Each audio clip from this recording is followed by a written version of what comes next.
Hello everyone, I hope आप सभी अच्छे होंगे। सो मार्केट के अंदर काफ़ी स्ट्रॉन्ग पैनिक आया है। बैंक निफ्टी ऑलमोस्ट एक टाइम पे 9.5% डाउन था। निफ्टी एक टाइम पे ऑलमोस्ट 8 साढ़े 8% डाउन था, बट थोड़ी सी रिकवरी हुई है मार्केट में। तो कुछ खास नहीं है, बट यस थोड़ी रिकवरी हुई है। बैंक निफ्टी क्लोजिंग करा है ऑलमोस्ट 8% पे, निफ्टी क्लोज करा है ऑलमोस्ट 6% के आसपास। तो थोड़ा बहुत रिकवरी हुई है मार्केट में। ठीक है। अब जनरली ऐसा क्यों हुआ, अगर आपको थोड़ा बहुत याद हो या फिर आप चीज़ों को देख रहे हो, समझ रहे हो मेरे साथ मार्केट में, तो वीकेंड के सेशन के अंदर मैंने मेंशन किया था कि 51,000 जो प्राइस है, ये बेसिकली एक ऐसा प्राइस है जहां से रिवर्सल आना है मार्केट में। ठीक है। अब मार्केट यहाँ पर जाए पहले तो रिवर्सल आया गया, मार्केट पहले टूट के नीचे आया था, फिर 51,000 था तो भी वहां से रिवर्सल आना था। दोनों कंडीशन में रिवर्सल 51,000 से आना ही था। क्यों? बिकॉज अब ये जो प्राइस है, मैं बार बार कल भी मेंशन कर रहा था, परसों भी मेंशन कर रहा था, ये राउंड नंबर है, इसलिए 51,000 इंपॉर्टेंट नहीं है। ये बेसिकली एक कैलकुलेटेड सप्लाई है। कैलकुलेटेड सप्लाई एक ऐसी जगह होती है जहां पर बेसिकली इंस्टीट्यूशन का रोल होता है। इंस्टीट्यूशन एंटर करने की कोशिश करते हैं। जैसे हम यहाँ पर देखोगे, इमीडिएटली यहाँ पर एक हमारी कैलकुलेटेड डिमांड थी, तो यहाँ से 1000 पॉइंट की रिकवरी आई। आप जाओगे ग्रुप में, या फिर आप अगर बाई चांस ग्रुप में देखे हो जाके, टेलीग्राम के चैनल पे वहाँ पे जाके देखे हो चीज़ों को, तो वहाँ पर आपको समझ में आएगा कि हमने ऐसा क्यों देखा। आप देखोगे यहाँ पर एक वेव है, देन यहाँ पर एक वेव है, देन यहाँ पर एक वेव है। तो जनरली आप इन वेव का यूज़ करते हो मार्केट को डिफाइन करने के लिए, और मैं आपको यही वेव का यूज़ करके दिखाता हूँ सिंपल तरीके से बहुत, कि आप किस तरीके से इन्हें कैलकुलेट कर सकते हो। इनके कैलकुलेशन के अकॉर्डिंग आप डिफाइन कर सकते हो कि पुल बैक कहाँ तक एक्सपेंड हो सकता है, और जो करंट वेव चल रही है वो कहाँ तक एक्सपेंड हो सकती है। सो उसके अकॉर्डिंग ही ये हमने डिफाइन किया था, उसके अकॉर्डिंग ही ये डिफाइन किया था, और उसके अकॉर्डिंग ही ये लो भी डिफाइन किया था। ठीक है। तो ये सारे जो लो होते हैं आप डिफाइन कर सकते हो एक तरीके से, बट एग्जैक्ट प्राइस कभी डिफाइन नहीं हो सकता। तो एग्जैक्ट तो किसी को भी नहीं पता ऑलमोस्ट यहाँ पर। बट मार्केट एक टाइम पे 10% डाउन होने वाला था, बट नहीं हो पाया। 9.5% से मार्केट रिवर्स कर गया। सो एज मार्केट क्लोज नहीं हो पाया, यानी कि अगर 10% मार्केट गिरता तो ट्रेडिंग बंद कर दी जाती, बट ऐसा नहीं हुआ। मार्केट 9.5% से रिवर्स हो गया। ठीक है। अब देखेंगे, देखो अगर मैं बात करूं इलेक्शन रिजल्ट की, तो अच्छा नहीं है, सिंपल सी बात है। मार्केट जो एक्सपेक्ट कर रहा था वैसा तो बिल्कुल भी नहीं है। हाँ, ये क्लियर है कि मोदी जीतेगा, बट मेजोरिटी नहीं आ रही है, तो ये थोड़ा सा मार्केट के लिए अनसर्टेनिटी वाली चीज हो गई है। ठीक है। तो अब जब ये अनसर्टेनिटी मार्केट में आ गई है, मार्केट इसके लिए तैयार बिल्कुल भी नहीं है। ठीक है। मैं आपको बार बार समझा रहा हूँ कि मार्केट बस इसके लिए तैयार है कि मोदी जीतेगा। मार्केट इसके लिए बिल्कुल भी तैयार नहीं है कि मोदी कितनी सीटों से जीतेगा। ठीक है। तो अब वो अनसर्टेनिटी मार्केट के अंदर आ गई है, अब वो डर मार्केट के अंदर वापस आ गया। ठीक है। अब यहाँ पर देखोगे तो हम बाय अप तो करने वाले नहीं है, बिकॉज ये अब हमारा शॉर्ट टर्म टॉप बन चुका है मार्केट के अंदर। तो एक अब कंटिन्यूशन में थोड़ी सेलिंग आ सकती है, तो हम थोड़ा सा सेल ऑन राइज में ध्यान रखेंगे। ठीक है। हाँ, एक बड़ी ट्रेड अभी हम एग्जीक्यूट नहीं करेंगे जब तक प्रीमियम सस्ते नहीं हो जाते, बिकॉज प्रीमियम अभी भी बहुत महंगे हैं। तो अगर बड़ी ट्रेड आप एग्जीक्यूट कर रहे हो, तो फंसने की चांसेस आपके अभी भी लगभग लगभग 90% ही हैं। ठीक है। अब क्या कर सकते हैं, देखो पहली चीज़ क्या है, अगर इसी रेंज में खुलता है, यानी कि ये लो से लेके इस हाई के बीच में खुलता है, यानी कि ऑलमोस्ट अगर मैं बोलूँ, तो अब ऑलमोस्ट जो आपकी रेंज बन रही है वो 100, 200, 300, 500 पॉइंट की नहीं बन रही, ऑलमोस्ट 2-2, 3-3 हज़ार पॉइंट की बनेगी रेंज। तो ये हाई जो रहे आपका, तो ये ऑलमोस्ट आपकी रेंज ऑलमोस्ट साढ़े ढाई, ऑलमोस्ट 2,500 पॉइंट के आसपास आपकी रेंज है। अगर इसके बीच में कहीं पर खुलता है मार्केट, इस रेंज के बीच में, ठीक है, अब यहाँ पर थोड़ा बहुत होल्ड हो जाए, होल्ड होने के बाद जब ये ऊपर निकालेगा इन हाई को, तो एक बाउंस आएगा अच्छा खासा, उसमें आपके प्रीमियम में स्पाइक आएंगे। तो वो एडवांटेज आपको लेनी है अगर आप ऑप्शन बाइंग करते हो, वो एडवांटेज आपको लेनी है। अगर ये यहाँ पर कंसोलिडेट करता है, एक यहाँ पर ब्रेकडाउन देता है नीचे, यानी कि ऑलमोस्ट 46,700 600 का ब्रेकडाउन देता है नीचे, तो वहां पर आपके पुट के अंदर स्पाइक आएगा, आपको उसे कैप्चर करना है। ठीक है। ये दो प्रोबेबिलिटी जो है आपकी, आप इसमें यहाँ पर काम करोगे, यानी कि इसमें आप ऑप्शन बाइंग कर सकते हो इन दो स्पाइक में। ऐसा आप बिल्कुल भी मत करना अभी भी मार्केट में कि आप ट्रेड ले रहे हो और आप उसे लंबा होल्ड कर रहे हो। तो अच्छी बात है जिसने यहाँ पर लिया, मार्केट में होल्ड करा, रखे रखा, अच्छी बात है। ठीक है। बट मैं अगेन बोल रहा हूँ, ये सारी अभी आपकी लक के ऊपर आ जाती हैं काफ़ी सारी चीज़ें यहाँ पर मार्केट में, कि मार्केट अगर बाई चांस रिवर्स कर जाता है छोटा सा, तो आपका बड़ा यहाँ पर लॉस देखने को मिलेगा आपको। बिकॉज छोटा सा एसएल 50-60 पॉइंट का काम नहीं आएगा अभी। अभी आपका एसएल ही 200-300 पॉइंट का बैठेगा ऑप्शन के अंदर, तो आपका वहाँ पर चीज़ें अगेंस्ट जाती देखेंगे आपको अपने। ठीक है। तो बेटर है कि आप क्वांटिटी छोटी रखो, स्कैल्प करो और बाहर निकल जाओ। कोई बड़ी क्वांटिटी ट्रेड मत करो, कोई बड़े मूव के लिए मत जाओ मार्केट में। प्रीमियम सस्ते हो जाएंगे, आपको अच्छा खासा ट्रेड मार्केट में मिलेगा, बड़े पॉइंट्स मिलेंगे, बड़ी क्वांटिटी में जाओ, फिर कोई दिक्कत वाली बात नहीं है। ठीक है। अगर मार्केट एक ही स्विंग की हाई के ऊपर निकालता है, तो एक यहाँ पर बाउंस की पॉसिबिलिटी काफ़ी हाई है। जो आपका 49,500 600 है, ये मार्केट ट्राई करेगा एक बार फिर से हिट करने की, बिकॉज यहीं से एक ब्रेकडाउन आया है। इस जगह से एक ब्रेकडाउन आया, तो मार्केट ट्राई जरूर करेगा इसे रिटेस्ट करने का, और फिर वापस मार्केट एक कंटिन्यूशन में आ सकता है। ठीक है। अभी सेल ऑन राइज ही रखेंगे, बट एज कल एक्सपायरी है, प्रीमियम पुट्स के बहुत ओवर प्राइस हो रखे हैं। तो एक मार्केट के अंदर बाउंस ज़रूर आएगा उन जो प्रीमियम ओवर प्राइस हो रखे हैं उन्हें लगभग स्टेबल करने के लिए। तो कॉल भी थोड़े से अंडर वैल्यू है मार्केट में, तो उनमें एक स्पाइक आ सकता है उन्हें लगभग एवरेज प्राइस पे लाने के लिए।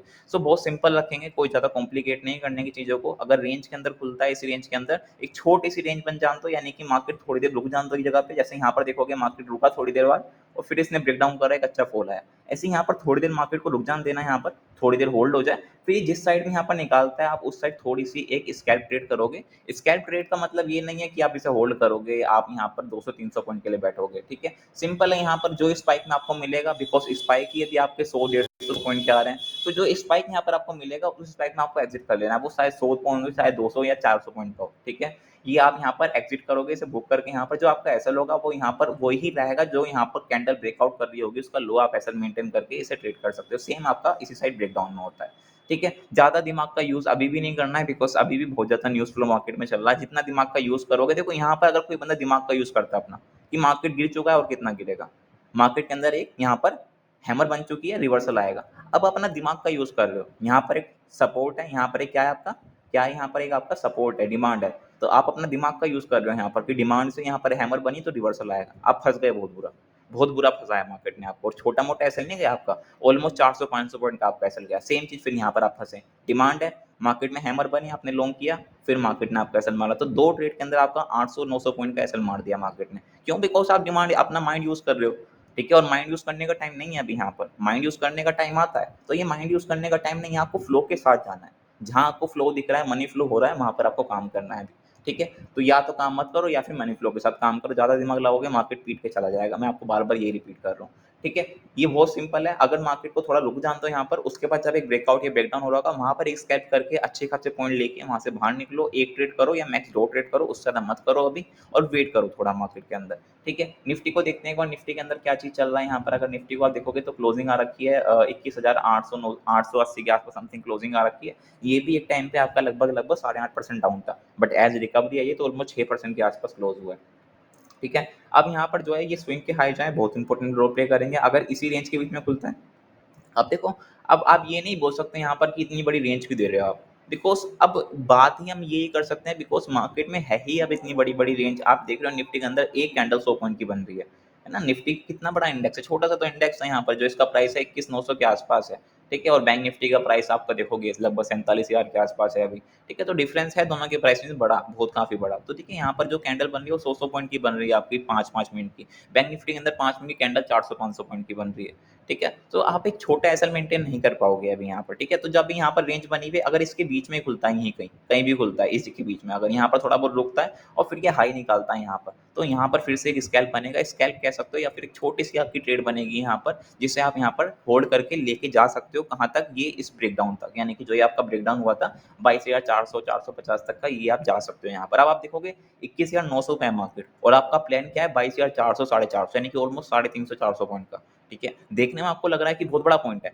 बट आप यहाँ से देखोगे ना चार्ट पे तो बहुत छोटा सा अमाउंट है, बहुत छोटा सा स्पेस है, ठीक है। तो ये डिफरेंस हो रहा है मार्केट के अंदर कि आपको दिख तो बहुत छोटा सा डिफरेंस रहा है, बट वो एब्सोल्यूट टर्म में बहुत बड़ा वैल्यू है, ठीक है। तो ऐसे ही प्लान करेंगे हम, अगर थोड़ा सा फ्लैट खुलता है यहाँ पर या हल्का फुल्का गैप अप गैप डाउन खुलता है, एक छोटी सी रेंज बन जाने के बाद इसे यहाँ पर एक ब्रेकआउट में प्लान करेंगे। थोड़ा सा यहाँ पर एक बाउंस आएगा, एंड देन यहाँ पर जहाँ से हमें सप्लाई के पास थोड़ा सा रिवर्सल दिखाई देगा, यहाँ पर फिर से शॉर्ट करके या नेक्स्ट एक्सपायरी को शॉर्ट करके यहाँ पर इसे कंटिन्यूशन प्लान करेंगे फिर से, ठीक है। अगर यहाँ पर साइडवेज होके इसे नीचे निकालता है, नीचे निकालने का मतलब क्या है भाई, 21,000 लाइक 21,600 650 निकालता है, तो यहाँ पर डिप आएगी, कहाँ तक डिप आएगी, वो मैक्स आपकी 21,400 21,450 तक एक डिप आएगी, तो वहाँ तक फिर से आप स्कैल्प कर सकते हो। तो दोनों साइड आपके पास स्पेस है लगभग 150-200 पॉइंट का, ठीक है। ऊपर साइड थोड़ा ज़्यादा स्पेस है, नीचे साइड थोड़ा सा कम स्पेस है, ठीक है। तो पर दोनों साइड स्पेस है आपके पास स्कैल्प करने का, दोनों साइड आप स्कैल्प कर सकते हो, ठीक है। बट एक वन साइड ट्रेड अभी होल्ड करने का टाइम है नहीं बिल्कुल भी, तो वन साइड ट्रेड अभी होल्ड भूल के भी होल्ड मत करना भी किसी भी साइड, ठीक है। बिकॉज कहाँ से रिवर्सल आ जाए आपको खुद नहीं पता होगा, ठीक है। तो जितना माइंड का यूज़ करोगे मार्केट उतना फंसाएगा। अभी जितना दिमाग का यूज़ कम करो उतना बेहतर है, फ्लो के साथ जाओ, जहाँ फ्लो हो रहा है वहाँ पर जाओ,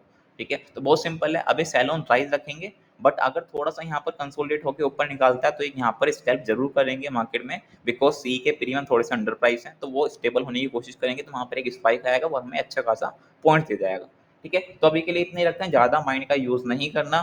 टेलीग्राम की लिंक आपको डिस्क्रिप्शन में मिल जाएगी, वहाँ पर जाके देखो। मैं चीज़ों को समझाने की आपको कोशिश कर रहा हूँ बार बार, बिकॉज ये मार्केट नया है। नया होने का ये मतलब नहीं कि मार्केट नया बना है, ये जो सिनेरियो है वो नया है। बिकॉज डेली एक्सपायरी की वजह से सिनेरियो नया हो गया, ठीक है। इलेक्शन, ऐसा नहीं कि इलेक्शन पहली बार हो रहा है, इलेक्शन तो हर साल, हर 5 साल में होता है, ठीक है। बट सिंपल बात यह है, डेली एक्सपायरी की वजह से सिनेरियो चेंज हो चुका है, ये नया मार्केट बन चुका है, पहला वाला मार्केट नहीं है, ठीक है। तो चीज़ों को आपको अलग तरीके से समझना पड़ेगा, अलग बिहेव के साथ समझना पड़ेगा, ठीक है।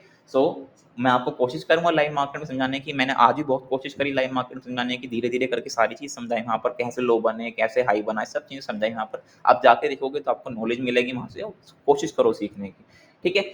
अभी के लिए इतने रखते हैं। इफ आपको वीडियो अच्छी लग रही हो, चैनल को सब्सक्राइब करें, वीडियो को लाइक करें। मैं आपसे मिलता हूँ नेक्स्ट वीडियो के अंदर। Thank you.